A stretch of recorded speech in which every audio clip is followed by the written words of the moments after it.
کون ہوتا ہے؟ ایمان والا. اور ایمان والے کے لیے میں نے اتنی لمبی بات کر دی کہ اپنی جان سے زیادہ وہ حضور سے عشق کرتا ہے. اب دنیا میں دیکھ لو ولی اتنی آسانی سے نہیں بنتے. اب جب الذین آمنو کی بات آئی تو وہ لوگ خود ہی کٹ گئے جو رسول اللہ کی گستاخیاں کرتے، جو حضور کی توہین کرتے. بھائی عشق ہوگا کوئی محبوب کی توہین کرے گا؟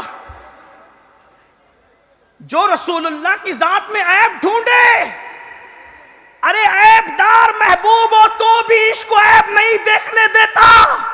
جس کو خدا نے ہر عیب سے پاک کیا ہو، ہر عیب سے پاک پیدا کیا ہو، بتائیے اس نبی میں لوگ عیب تلاش کرتے ہیں؟ نہیں. آج کل یہ باتیں کہی جاتی ہے کہ ان کو تو عائشہ کا ہار نہیں پتا تھا. ابھی تک بیچارہ اسی میں گم ہے کہ ہار نہیں پتا تھا. تجھے پتا ہے اس میں حکمت کیا تھی؟ ارے نبی کو خدا نے گویا کہ ذہن سے نکال دیا کہ ہار عائشہ کا کہاں ہے. وجہ حکمت یہ رہی ہوگی کیا؟ محبوب تم چپ رہو گے، ہم سورہ نور کی 18 آیتوں کو نازل کر کے تمہاری بیوی کی منقبت میں قرآن نازل کر دیں گے. ارے یہی تو شان ہے. حضرت مریم پہ الزام لگتا ہے تو ننھا سا بچہ ان کی طہارت کی گواہی دیتا ہے. حضرت یوسف پہ الزام لگتا ہے تو ننھا سا بچہ پاکیزگی کی گواہی دیتا ہے. لیکن جب محبوب کے حرم پہ الزام لگتا ہے تو بچوں کو نہیں لایا جاتا بلکہ قدرت خود ان کی طہارت کی گواہی دیتی ہوئی نظر آتی. یہ مصطفیٰ جان رحمت کی شان. حضور کے ہر کام میں حکمت ہے لیکن لوگ اس میں عیب ہی تلاش کرتے. عیب تلاش کرنے والے عیبی کبھی نبی کے عاشق نہیں ہو سکتے. بات آگے بڑھانے سے پہلے ایک بات عرض کروں. کچھ لوگ کہتے ہیں نہیں حضرت، توجہ، آپ آپس میں سے بات نہ کریں. ایسے بھائی صاحب بات، او بابا نہ بولو، سب ادھر دیکھو، ادھر دیکھ رہے سب کی توجہ اس طرح. چلے ایک بار درود شریف پڑھیں. میں ایک حدیث پڑھتا ہوں. صلی اللہ علیہ نبی المی والی و اصحابہ بارک وسلم. صلاۃ و سلام علیک یا رسول اللہ صلی اللہ علیہ وسلم. اب آپ میری بات پہ غور کیجیے. ولی پہلے عاشق ہوگا اپنی جان سے زیادہ حضور سے عشق کرنے. یعنی گستاخ رسول کبھی ولی، وہ مومن نہیں ہوتا تو وہ ولی کیسے ہو سکتا؟ جو کوئی ہو گستاخ، ٹھیک. بلکہ ہمارا نظریہ تو یہ ہے کہ جو حلالی ہوتا ہے وہ نبی کی گستاخی کر بھی نہیں سکتا. جو نبی کو گالیاں دے وہ یہ بتاتے ہیں کہ ہمارا نسب صحیح نہیں ہے. کیونکہ ایک نے نبی کو گالی دی تھی تو اللہ نے کہا تھا وَتُلِّمْ بَعْدَ ذَلِكَ زَنِيمٌ. محبوب یہ مغیرہ کا نہیں ہے، یہ کسی وغیرہ کا ہے.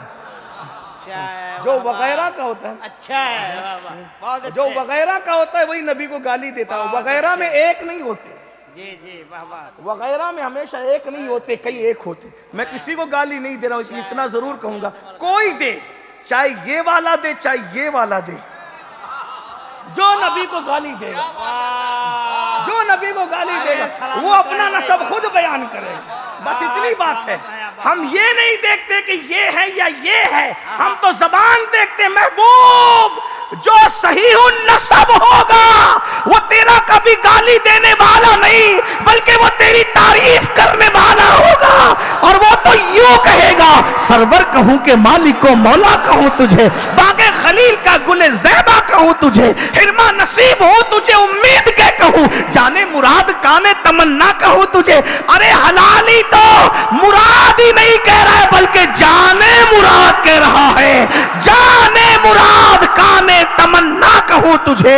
اللہ رے تیرے جسم منور کی تابشیں اے جانے جا میں جانے تجلا کہوں تجھے. تیرے تو وصف عیب تناہی سے بری، حیران ہوں میرے شاہ میں کیا کیا کہوں تجھے. کہہ لے گی سب کچھ ان کے ثنا خواہ کی خاموشی، چپ ہو رہا یہ کہہ کے میں کیا کیا کہوں تجھے. لیکن رضا نے ختم سخن اس میں کر دیا، خالق کا بندہ خلق کا آقا کہوں تجھے. ولی کی دوسری صفت اور آخری صفت بیان کرنے سے پہلے ایک بات کہہ دوں. آج کل لوگ ٹائٹل بڑا لا کر کے دھونس جماتے ہیں. کیا کہتے ہیں؟ ٹائٹل بڑا لا کر دھونس جماتے. دھونس کیسے جماتے ہیں؟ کہتے ہیں ہم تو گالی نہیں دے رہا ہوں لیکن صرف اللہ کسی کی ہدایت کا راستہ بنا، ہمارا کام نہیں، ہم صوفیہ کے غلام ہیں، گالی نہیں، حقائق بتا رہا ہوں، غور سے سننا. آج لوگ کہتے ہیں مولانا ہم اہل حدیث ہیں. یعنی ہم حدیث پر عمل کرنا. ہم ان سے کہتے ہیں میرے عزیز اگر تو غلط فہمی کا شکار ہے تو یاد رکھ حضور کی ہر حدیث پر عمل نہیں ہو سکتا. توجہ, حضور کی ہر حدیث پر عمل نہیں ہو سکتا. اسی لیے الحمدللہ ہم اہل سنت ہے. حضور کی ہر سنت پر عمل ہو سکتا. جو ہمارے یہاں سنت کی اصطلاح ہے اس کے مطابق کہہ رہا ہوں, ٹھیک؟ اب غور سے سننا. دیکھیے اگر آپ کو سمجھ میں نہیں آتی تو ایک بات میں آپ سے کہتا ہوں, ہر حدیث پر عمل کیوں نہیں ہو سکتا؟ کیونکہ ابو داؤد شریف کی حدیث ہے. سننا حدیث کی بات. اگر میرے وہ نوجوان جو غلط فہمی کا شکار ہے تو وہ ہم سے بات بھی کر سکتے ہیں, ان سے بات کر لیں گے. لیکن ایک بات کہہ, ابو داؤد شریف میں حدیث ہے, بالکل ابتدا میں آغاز میں حدیث ہے. کیا؟